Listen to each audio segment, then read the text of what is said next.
நார்மலாக எப்பயும் பண்ணுற ஃபிஷ்ஷை பண்ணி பண்ணி போர் அடிச்சிச்சுன்னா புதுசாக ஒரு ஸ்டைலில் ஒரு ஃபிஷ் ஃப்ரை பார்க்கலாம்.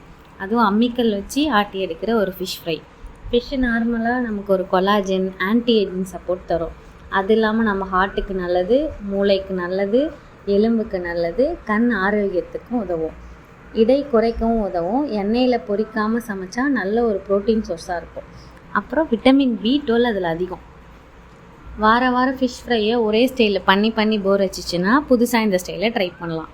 ஒரு அம்மியில் ஒரு 4 சின்ன வெங்காயம் இல்லை 5 சின்ன வெங்காயம், சீரகம், சோம்பு, உப்பு, பச்சை மிளகா இதெல்லாம் போட்டு மைய அரைச்சி அந்த பேஸ்ட் எடுத்து நம்ம நார்மலாக யூஸ்வலாக போடுவோம் இல்லையா ஃபிஷ் ஃப்ரைக்கு மசாலா. ஒருத்தவங்க வீட்டில் ஒரு ஃபிஷ் ஃப்ரை மசாலா போடுவாங்க. நம்ம வீட்டில் மிளகாத்தூள், குழம்பு மிளகாத்தூள், தனி மிளகாத்தூள், மஞ்சத்தூள், உப்பு இது மட்டும் போட்டு இந்த அம்மியில் அரைச்சது தான் என்னோடய ஸ்பெஷல் டேஸ்ட்டாக இருக்கும். அதை நம்ம போட்டு நார்மலாக எப்பயும் தோசைக்கல் அப்படியே போடாமல் ஒரு கருவேப்பிலை இலை இருக்குன்னா அந்த ஃபுல் லீஃபோட அப்படியே வச்சு அதோட திருப்பினா தான் மீன் ஸ்ப்ளிட் ஆகாமல் நம்ம நினச்ச மாதிரி அப்படியே வரும். அதை நீங்கள் சூடாக சாப்பிட்டாலும் நல்லாயிருக்கும், அப்புறமா கொஞ்ச நேரம் கழிச்சு சாப்பிட்டாலும் அந்த டேஸ்ட் அப்படியே இருக்கும். இப்போ நீங்கள் ஆயிலில் போட்டு ஃப்ரை பண்ணி எடுக்கும்போது அது ஒரு மாதிரி மொரன்னு ஆகிடும்.